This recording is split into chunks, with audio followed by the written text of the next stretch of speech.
We can edit that out!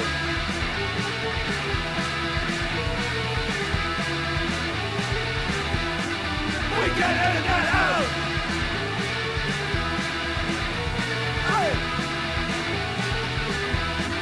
We can edit that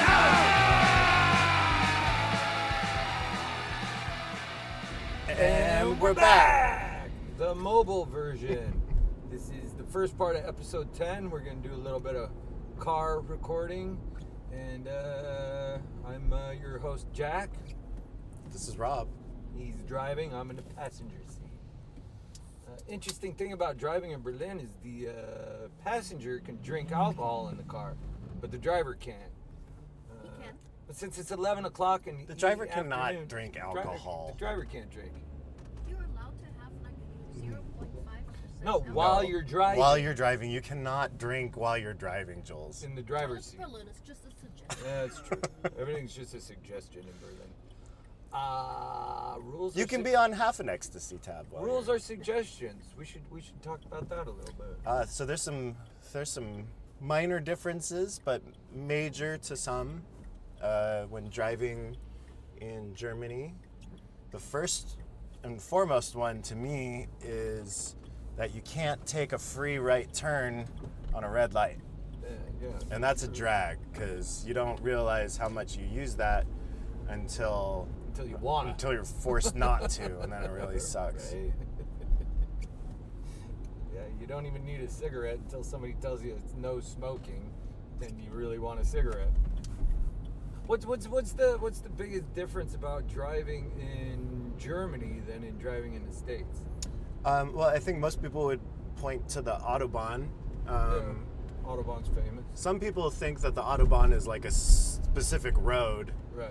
Actually, most people in the U.S. I think like there's like one highway where you can have like unlimited speeds, and really The Autobahn. Yeah, and Autobahn is just German for highway, so Right. you can't always go unlimited speeds all the time. I mean, there's some limitations, and there's stretches of the Autobahn where you can go as fast as you want, but most of the time you're kind of floating around like 100, 120 kilometers an hour. But there's also like suggestions, like you can drive however fast you want, but we do suggest that you keep it to this. I've heard. Even the fastest part. Yeah, I mean, in the city, it's like what, 50? Is that right? That's the limit. Yeah. Within the city, it's 50 kilometers an hour, which is probably like 35 miles per hour or something like that. Anything really funny ever happened to you while driving in Germany or Berlin? One time those who know me know that I tend to get a little road ragey when I drive. A little, not so bad. Anyways, Like calling the Pope a little Catholic. so one thing did funny, right after we got the car, fucking Christ. Right after we got the car, we had to take it back to the dealer we bought it from because we were having some strange engine noise issue. And so we're kind of like, we're cruising along, and we get to this point where you sort of go off an exit and you land, it's sort of an exit off of a freeway, not like a highway. And there you go around this big curve until you get to this like municipal road, and there's this dude behind me, and he was just like riding my fucking ass all the way like around this curve, and the speed limit had dropped down to 30 kilometers an hour because it was a really tight curve, and he was like really like insistent and behind me. So after we got around the curve, the lane opened up to 2, and I let him pass me, and when he passed me, I did this passive aggressive thing where I put a middle finger out of the window, and drives past, then gets in front of us, and then slows down and stops the car. I'm like, oh God, here we go. And he gets out, and it's a fucking cop. It's like a very, very angry, like bald, middle-aged cop, but he didn't look like, he wasn't driving a patrol car, and he wasn't really dressed like, someone who's working the beat. He looked like he was like an administrative level cop or something. And he comes out, and he comes right up to the window, and he's like fucking pissed, flaming mad. I'm like, oh shit, I am so fucked. I'm losing my license. Like, we just got this car. This is terrible. And he comes out, and he's just like fucking screaming, yelling at me, like, oh, what do you give me the middle finger? Blah, blah, blah, blah, blah. And then I just sort of like shrugged, and I was like, "To me lied." And then he like just stormed back in his car and walked away. That was crazy. But like, You act like an asshole, you're gonna get the finger. but that's the thing. It's like, you know, he should know the law. He's a fucking cop, and he was the one actually breaking the law by like following me way too close and like driving too fast. Exactly. So I feel like I should be able to write him a ticket. Yeah, at least you get a free pass for the finger, you know? Free passes for fingers. There's certain clubs here that That's true. give you that too. Yeah. Enforced by the door people. Anything weird happened to you while you got a license?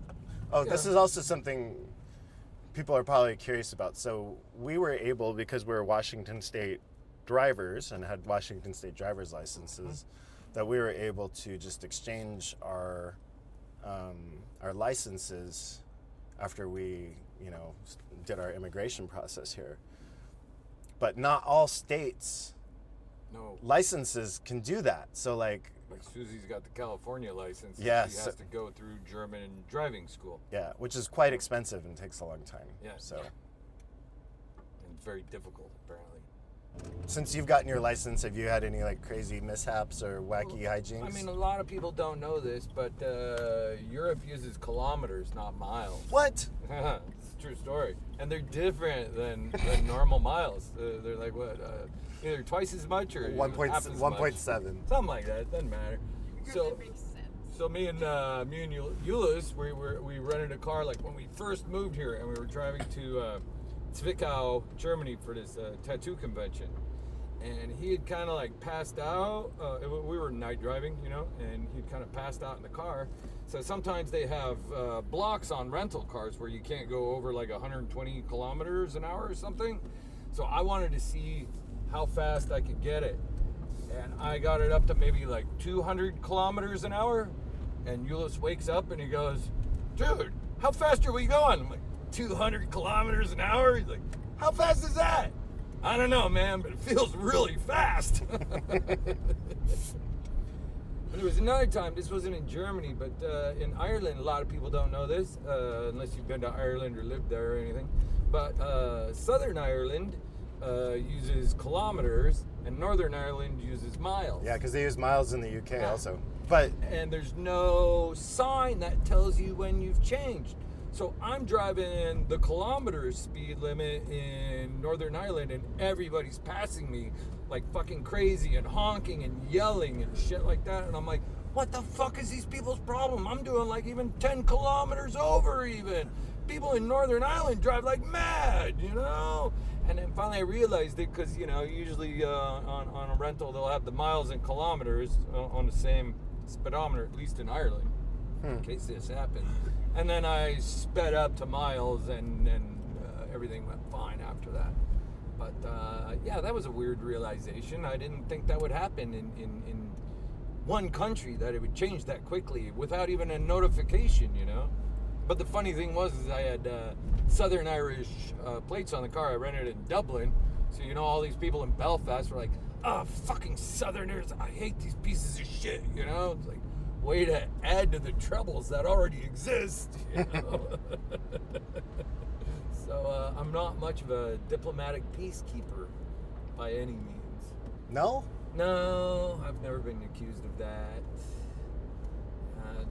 Driving on the wrong side of the road is always a good time too. Or they say the opposite side of the road. If you say to an Irish person, "Yeah, you guys drive on the wrong side of the road." No, it's not the wrong side. It's the opposite side. Oh, because they drive on the left. And I always say, "Well, we drive on the right side of the road," which is, true.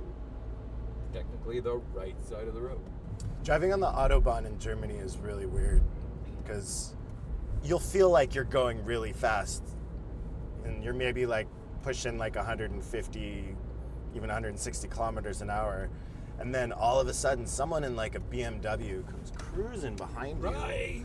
going like 270 kilometers an hour. And like, it's really kind of reckless. They'll come right up behind you and they'll just ride your ass until you like get out of the way as fast as possible, because they are like on a mission. And like, what's strange is like somehow with the traffic flow here, I feel like there's fewer accidents in the US, but when there are accidents, particularly on the Autobahn, they are like crazy bad.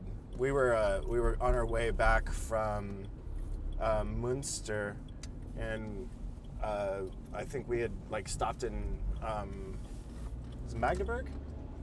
Yeah. Stopped in Magdeburg for dinner and get back on the freeway, and it's probably like 9:30 at night, and we've got about another hour or so to get home. Go And for it, dude. Whatever. yeah, that guy just gives zero fucks. He's still going from last night. So what happened was, we're on the freeway getting home, and there was an accident, like, kind of a bad accident. Maybe a car flipped over or something like that, and all the traffic was stopped. Well, maybe in the States, they would get a crew over there really fast to kind of shovel everything over to one side and open up one lane of traffic so everyone could get past. Mm-hmm. Whereas here, they shut down the entire fucking thing until the entire accident is cleaned up. Oh shit. So we were stuck there for what, Huh. 3.5 hours? 4. 4 hours. And like, traffic was just backed up forever. It was late. There's all these like people with kids, and the kids are all crying, and people are taking like little bathroom trips up the way. And what was really fucked up, it was like, I would say it was like what, 1 in the morning? In the night, on a weekday. Yeah, after. Yeah, it was like a Sunday or Monday or something. People had fallen asleep in their car because you're sitting there for fucking 4 hours. You can't keep your engine running the whole time. Yeah. So people Gassed out. had like passed out in the front seat of the car, Huh. and then all of a sudden they opened up the traffic. But there's like still people asleep in their cars. So like, so now everybody is like swerving around. Everyone's like fucking freaking out, like super mad, and like. But it was so crazy that they made you wait the entire time. Like we could have been in and out of there in like 30 minutes, but instead we had to sit there and wait for 4 hours while they got little dustpans and like sweep up all the little like pieces of glass and just shit. use the opposite lane as a coming and going. Sure. Have a stoplight at each Or each imagine it section. would be like fucking 100 degrees outside.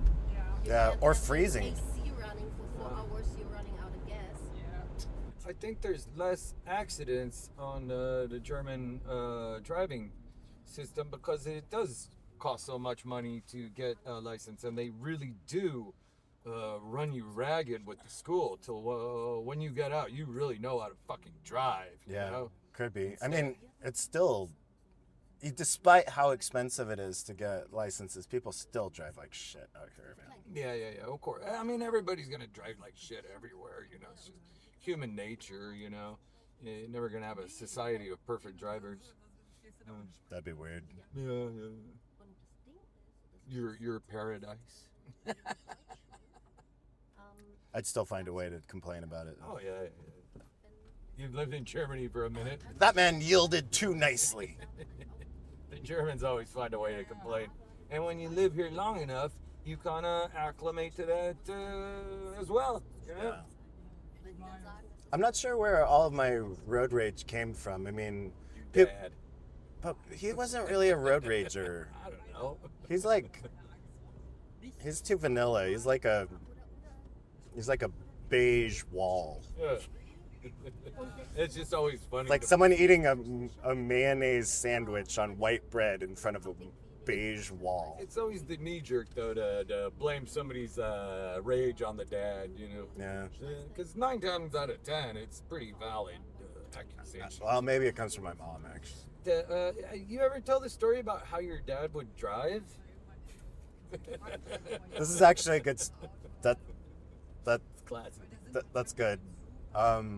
So growing up, we come from a different generation of Drinking and driving. Drinking and driving, drinking while driving. My dad is known for always kind of having a cocktail. Like he really liked whiskey sours, called them the regular. And growing up as a kid, I never thought this was strange at the time, but you know, he always had a cup holder mounted to the dash With a whiskey sour in it. with a whiskey sour in regular. it. With a regular. And you know, I was just like, oh, you know, Constant. that's just having a beverage, you know. I've got like my juice box or whatever, like cruising around. Saturday morning grocery run, he's slamming a whiskey sour. But the thing is you gotta realize, with kids like you and your sisters, I'd be drinking all the time too. Yeah, I mean, I can't say I blame him. But I always thought it was funny the when you realized that wasn't the normal. Yeah. You know, when you drove with other people's parents and you're like, where's their cocktail? What are you talking about? Yeah. So I'm like hanging out with like some friends. I think it's like soccer practice or something. I was like, oh yeah, you know, blah blah blah. Just driving around with my dad. You know, you guys just drink, and they're like, what do you mean, like coffee? And I'm like, no, you know, it's like just a whiskey drink with ice. And you're like, while he's driving? I'm like, yeah, I mean that everyone's dad does that, right? And they're like, no. Like, no, not everyone's dad does that. And I'm like, oh, well, It's the best. guess your dads are squares. Right? I mean, granted, though, as soon you know, I was you know, raised also in a time where that was just acceptable. As soon as we all had licenses at 16, we were all and able to drive cars. We were drinking in the car, driver drinking, passenger drinking. You know, we didn't think anything of it. You know, it's not until they started doing the Mothers Against Drunk Driving, like seminars where they yell at you and stuff, that we realized, wow, this is really kind of a dangerous thing. You know, you could actually kill somebody, and then that's on you. You know, so now, yeah, I don't necessarily frown on driving drunk. People do whatever the fuck they want to, but I ain't gonna do it myself, you know. And I appreciate it if the driver doesn't as well. Yeah. Driving drunk is just fucking sketchy. Yeah, it's just it's like playing Russian roulette with other people's lives, and I prefer not to do that, you know. Yeah. I told you the Pete J story, right? Which one? After the Singles Going Steady Christmas party. Okay. Oh, So so was this, that El Corazon, right? yeah. Okay. This is a good story. So the well-known punk record store in Seattle, Singles Going Steady, the owner used to have a Christmas party every year, and he would book basically the best bands in the Northwest to play. And for some reason, he decided to have Meshkia open. Come on, you guys are amazing. But it was a stacked lineup. It was the Epoxies, Okay. the Spits, and the Briefs, There you and go. us. So it was an incredible show. So we opened. I went with Pete, and Pete had a pickup truck, so we drove in his pickup truck, and we had all the gear there. So after we finished playing, Pete and I volunteered, and we're like, okay, we're gonna take all of the equipment back to, I think we were rehearsing at my house at the time. We're gonna take the gear back to the rehearsal room, drop everything off, and then we'll come back to the show. So, you know, we leave for a little bit, we come back, you know, I think the Spits had just finished, and we're like, okay, cool, like time to like party and have like, you know, a good rest of the night.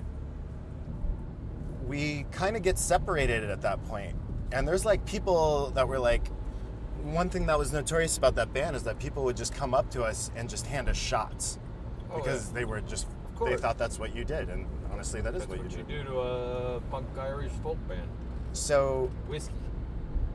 they're just feeding us shots all night, and we are really like starting to lose, you know, motor skills and function or whatever. But and at one point You start to turn bright red. it's when the red goes away that's actually like the problem. That's the scary part. So so what happened was we get separated. I black out, take a cab home the next night, and then the next morning I get a call from Pete, and he's like, dude, you will never believe what just happened. I'm like, what? And he's like, okay, so you know, we both kind of blacked out at the show. And then being Pete, I went into my car and started it up to warm it up to drive home, which I totally shouldn't have done, but I did. And then I passed out while the car was running. Oh, that's dangerous. You can get a DUI for that. Yeah, so Yeah, absolutely. so he kind of dozed off maybe for like an hour and a half or something like that. And then when he woke up, he was almost out of gas. And he like freaked out. And he looks over and there's somebody in the passenger seat of the... Where did I drive to? He's still in the parking lot of El Corazon, and like he looks over and there's someone, he sees someone passed out in the front seat and he thinks it's me. So he's like, oh shit. So he like gets in the car and I noticed. and he gets on the fucking freeway, and all of a sudden he turns around and then there's like, it's not me, but it's like a homeless dude.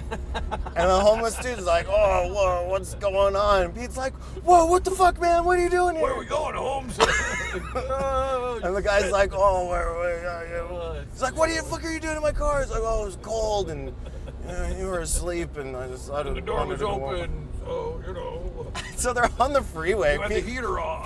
Pete's like freaking out. You know, he's just like waking up out of like a fucking drunken stupor. He's got You can't just drop him off on the side of the freeway, though. You got to take a proper exit. So Well- you're stuck with the guy in the car. That's So okay. as they're getting like over the Hood Canal Bridge and they're getting into the U District, So what do they call you anyway?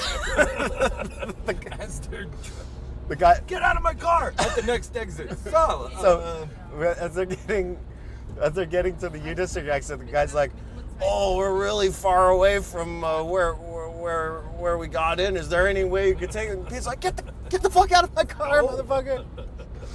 Oh my god, that was so fucking funny. That was so crazy. But, you know, I mean, maybe he could have got a little bit of gas money out of the guy if he would have driven him back. You know, he would have been the first Uber driver ever. You know.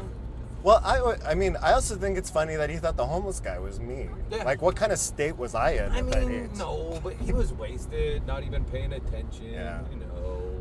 To be fair, I guess the guy was dressed in all black, so. Yeah, exactly. He's dressed in black. It's dark. PJ's drunk. You Yeah. know. Did you grow up holding your breath in the tunnel when you were a kid? No, but when we went through tunnels, we used to honk a horn. Yeah. We used to make my dad honk the horn because it was like a good luck or something like that. Real fucking annoying to the other driver. Yeah, in retrospect, now that I think about it, like, Yeah. yeah. As soon as we get in the tunnel, honk the horn, and we're like, "Mer, mer." And then on road trips, you do this to truck drivers, so Yeah. they blast the air horn. Oh yeah, yeah. That's what that was for. Is that a pretty standard thing? I thought that was to make a little money when you're running out of gas on tour. Next truck stop, pull over. I'll do some of this to you. Hey, miss. Little half and half around the world. So, one thing about Berlin a lot of people don't realize, and particularly a lot of people that live there don't have cars, so they're always traveling by train or public transportation. So when you're driving by car, you quickly discover that the entire city is completely sieged by construction. And all of the districts in Berlin, they don't have like a coordinated city planner that works with all of them to coordinate all of the traffic issues. So each district or neighborhood or whatever basically like sets out their own schedule for all of these like public works that they need to do during the year, and none of it's coordinated. So this entire time that we've started this recording, we've been just trying to get out of the city and onto the freeway, and it's actually taken us just a little under an hour, like, you know, roughly 40 minutes, which is honestly a record. Yeah, we did real good. Yeah, normally it takes almost an hour to get through Wasn't really any to get through the city. shutdowns or yeah. There was one other funny thing. So Okay. in Berlin, at least there used to be, I don't know if this is so much the case these days, but when I first moved there was always a bunch of shops and businesses that seemed like they were too completely random shops mixed together. Okay. So On the Autobahn? no, just in general in the city. So Okay. Gotcha. I'll make a connection here. The reason why I thought of this is there's a car that just drove by, which said Fahrschule, which is driving school. Mhm. So one of the shops would have been like a flower shop that sold bongs. And I'm like, okay, I guess that's a business here. There's another one in my neighborhood that sells You can put flowers in a water bomb. Pillow- That could look cool. fabric pillows that are made to look like cuts of meat, like steaks and hams and stuff. But they also sell like used clothes. Okay. But So this is the premise of their story: is pillows that look like cuts of meat. Yeah. Okay. But what the reason why I thought of this is that one of the things was a driving school and a wine shop. Oh yeah. So it was combined. So there was like you could get like your driving classes and then go get your bottle of wine afterwards and drive home with it. Okay, so we never really explained what we're doing. So What are we doing? so we are on the road to Dresden, Uh-huh. and Dresden. Oh, right. This is our trip. Yeah. So we are on our way to Dresden. We're gonna spend the weekend there. We're getting a place to stay in downtown, and then tomorrow we're gonna be hiking through Sächsische Schweiz, which is Saxony, Swiss. It's like a really beautiful rocky area. We went out there during the lockdown the first time together. I think. Oh, it's amazing. When it was like super snowing and stuff. Snow everywhere, and since it was a lockdown, there was hardly any people. So we had the whole place to ourselves. It was like a winter magical place, whatever you call it. Yeah, magical winter place. Yeah, a winter wonderland. Winter wonderland, that's it. I think that's the word for it. Okay, Yeah, so so we're doing it again. yep. And we're gonna stop in Dresden before we hit that, and spend the night in Dresden. And maybe we take the mics and walk around to Altstadt. Yeah, I think so. Record it a bit, For sure. Okay, we'll try it anyway. See what happens. See what happens. So okay, stay tuned for round 2 of the mobile podcast season finale, episode 10. All right. Ciao. And just in time for a fucking traffic jam. Here we go. Okay, this is a good place to cut it then. Cut. Fuck.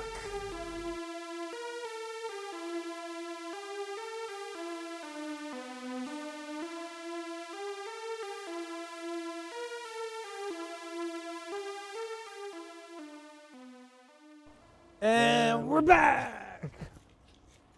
And we're back. Yeah, welcome to mobile episode part 2 of episode 10, however you say it. We're here live in Dresden. Well, not live because we're not doing a feed out of it. Yeah, we're on location in Dresden. That's what I meant, on location. Yeah, we're doing an on location experiment. Yeah. Dresden is what, the 8th largest city in Germany or something like that? Maybe larger. There's like 500,000 people that live here, something like that. It's one of Almost half a million. almost 500,000. Huh. Most of the city was completely obliterated in the war. Kind of have a mix of really beautiful old stuff, new stuff. So do you got any funny stories about walking through Dresden? Funny stories about walking through Dresden. I don't think so. I don't either. Except it's kind of fun to walk through Dresden. It's like a old town that was severely damaged during World War II, and then they kind of reconstructed it out of the ruins. Like all the bricks they found, they kind of put back where they thought they were supposed to go, and then did new bricks where they couldn't find old ones. Yeah. So when you look at the architecture, you see very blackened stuff that's obviously a couple hundred years old, and then very new, bright stuff that is obviously restoration. So it's a fun city to look at. It is. What I'm saying. It's actually pretty like aesthetically pleasing city. There's like the Elbe River that kind of cuts through everything, and then these sort of nice ornate bridges going across. Yesterday we cruised through. We're in the Altstadt. This is an old town, and we just sort of traipsed around. Went to the oldest bar in Dresden, That's it. The Red Rooster. Yeah. When was it built? 17 something. 1798. 1798. Yeah, and apparently it's at least 100 years old. Yeah, and apparently the bar was like one of the only places that, wasn't completely destroyed. So most of the architecture is actually like pretty original. But it's kind of an Irish bar now. It didn't have a real German feel to it, but it did look really old. Yeah, so yeah. that was kind of cool. Yeah. And then we went to what? We went to dinner. Yeah, we went to dinner and hung out in Altstadt, which is like the kind of hip bar and pub area of the new city. Yeah, and, that's where we got hotel rooms. Yeah, and it's definitely like more like alternative culture and cool stuff. And then we went to a metal bar. Yeah, the metal bar was like okay. It's more like a touristy metal bar. Yeah. You know, like Halford or Paul's Metalec. You know, not like I don't know. Not really an authentic metal bar to me. Yeah, it was more of like where people that troll people on internet message boards go to hang out or something. Yeah, or where people go that they want to look like they're into metal, but they're not really into metal. They just think it's fashionable, you know? Yeah. And then we went to the Madness Bar, which is where we kind of stayed. Yeah, kind of had like a 70s mod vibe in it, good music. We had It a was DJ actually, like- playing like 60s, 70s mod music. It was super cool, Yeah. you know? Yeah, I thought so too. Today we are back in Altstadt and we are going to head to the Green Vault. The Green Vault Museum. Yeah, it's like a collection of treasures, none of which are pilfered, I'm sure. Right, yeah, that's absolutely true.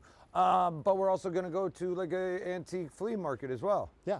Maybe we'll do a little filming in there too, depending on how crowded and noisy it is, because Karina has to walk backwards while she films us, you know. Although we can do audio only, you know, that's fine too. Definitely. It's done. Yeah, sure. That's how we started, remember? Way Way back, back when? when. Back in the Stone Age. Okay.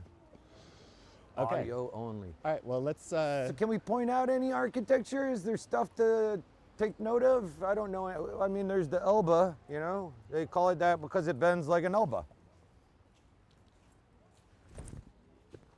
Like an Elba. I don't get it. I don't know. Okay, well, let's bounce over to the antique market and see what we find. Okay, cool. We'll pick it up in a minute. Clap this in. Clap this in. Clapping. All right. We're clapping at the Hygiene Museum in Dresden. Yeah. Because the Green Vault was closed. Yeah. Yeah. Oftentimes so many things are stuck in renovations and, you know, we just sort of had to improvise and yeah, it's a lot different than I thought it was going to be. I don't think it was a hit or a miss to me.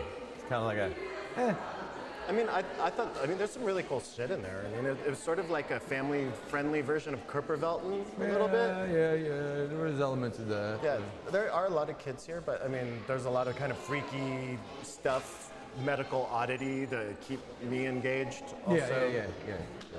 It's a pretty big complex. There's like 7 huge rooms, and It's geared towards kids, but I think it's all right for adults because the Germans treat their kids a little different than Americans do. So it's a little more adult friendly as well. it's true. Let's go have a look at what Yeah. we're talking about. There's the Follow there's the sexy room we're gonna go in. I think this is one really interesting difference between Americans and Germans is that, you know, this is like a very kind of open, sex positive kind of environment in here. At least it's like maybe not necessarily like overtly sexual, but it's like it's an open conversation. It addresses sexuality, and Yeah. in the States, you don't even address sexuality with children, you know? Yeah, it's like totally forbidden. It's totally hands off, you know, because you know it doesn't even exist. American around society is still really wrapped in this like puritanical kind of obsession with like holiness and virtue or whatever. Mm-hmm. So it was really kind of interesting coming in here and seeing,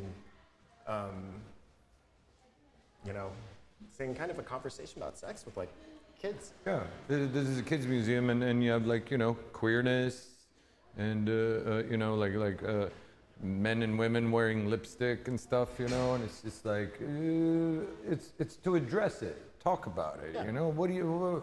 Okay, you're a kid. You have an opinion. What do you think?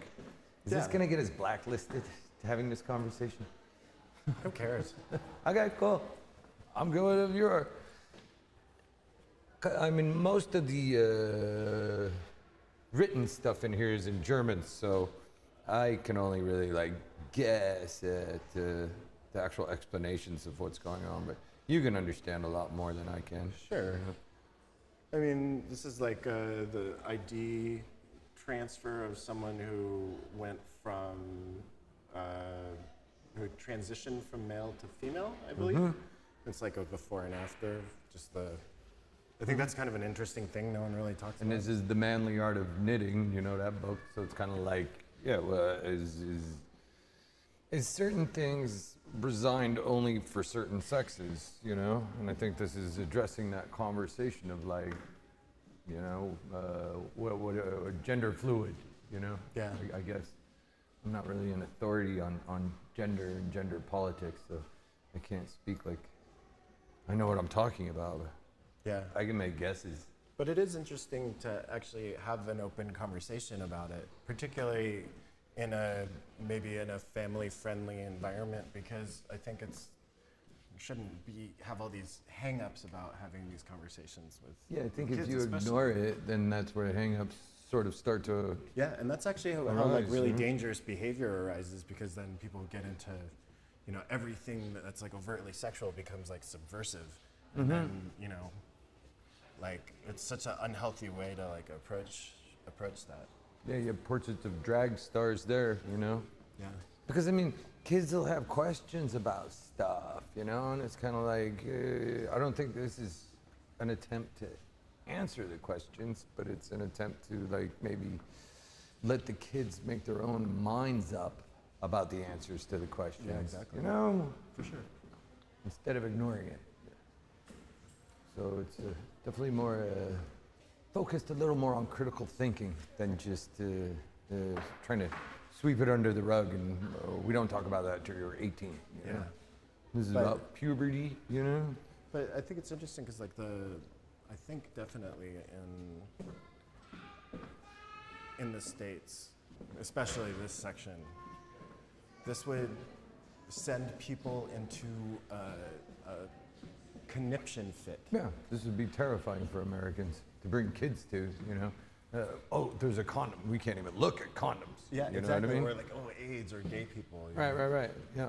I mean, over here we have like The wall of sort- ancient vibrators. Yeah, and like the. Oh, look, there's an app for that. Yeah. Well, this is one so your like Clever. your partner can control it from like from a smartphone. Okay. I don't know much And about this vibrators is either. super brutal. Oh wow, yeah, that's like a handheld massager, but we all know what they were massaging. Yeah. For kids, For kids. strange to us, but it seems more a definitely effective way of handling the conversation. You know? Oh look, Barbara Kruger. Right. Barbara Kruger. Remember Yeah, we had yeah, all the yeah, yeah. we had all the prints in our flat. Uh huh. Yeah, that was one of your favorites. Not really sure what's going on in this room. About family, right? Yeah. Okay. Yeah, I You're think a this is family. like a genetically modifying your baby stuff. Genetically modifying your family. Is that a thing? No, it's for like artificial insemination, test tube babies, that kind of thing. Okay, see, in the States, they wouldn't even talk about that, you know? Where'd that come from? You were artificial. Who would tell that to their So kids? this is like the whole topic of this museum is about hygiene, right? Right, it's the Hygiene Museum. We thought it was just gonna be a bunch of toilets. Yeah. Now that's kind of weird. And Purell containers, you know? That's kind of weird, you know? Like I haven't seen one toilet. that's our only concept or definition of like what hygiene is like. Right, you say the word hygiene and we immediately think of a toilet. Yeah. Odd.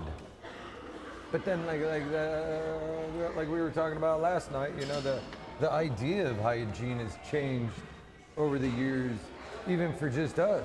You Yeah, know? it's true. I think like I feel like I wasn't so attuned to my own personal hygiene until like, I don't know, like I was in my late 20s, early 30s. But everything up until then, I was kind of not like a super dirtbag, but kind of. No, I lived with you around then. You showered regularly and changed Yeah. your clothes, but you know, I mean, as far as being as spotless as we are post-pandemic, I don't think there was very many people like that before the pandemic that weren't just OCD. Yeah, you know? that's true. Absolutely. I But mean, you were always also like a relatively clean person that showered regularly. I'd like to think so. But I tell you, being a tattoo artist really brought that to the front. Yeah. You know, yeah. I mean, half of tattooing is hygiene. You know, the other half is art. You know, it's not just all about designing stuff on people's skin. It's also about being clean. Yeah. You know, it's like apprentices will always say, "Why do I have to clean the toilet?" And my response is, "Well, I mean, nobody wants to get tattooed by a guy who can't clean a fucking toilet." You know what I mean? Yeah. Yeah. So if you can't clean a fucking toilet, you have no business tattooing. So show me that you can be clean, and then we can show you how to tattoo. It's a very like Mr. Miyagi It kind of is. concept of It is. training, but There's it makes a lot of sense. There's a lot of Miyagi stuff with tattoo apprenticeships. You know, why do I have to do this? Like, why do I have to work the counter? So you learn how to answer questions when people come in. 'Cause right now you don't know shit, but the longer you work the counter, the more you're gonna know the answers. And then when you're not working the counter, when you're actually doing your own consultations, you will know the answer to people's questions. You know? Yeah. Great. Cool. So yeah, we're coming to the end of the exhibit now. Hope everybody had fun. We sure did. I just want to say something cheesy at the end. Yeah, no, this was a nice little Dresden adventure. Yeah. We'll probably like wrap up in my flat and Yeah. talk about what we learned. Yeah, this is about the end of it, and then we'll pick it back up in the studio. All right, sounds good. All right. Ciao.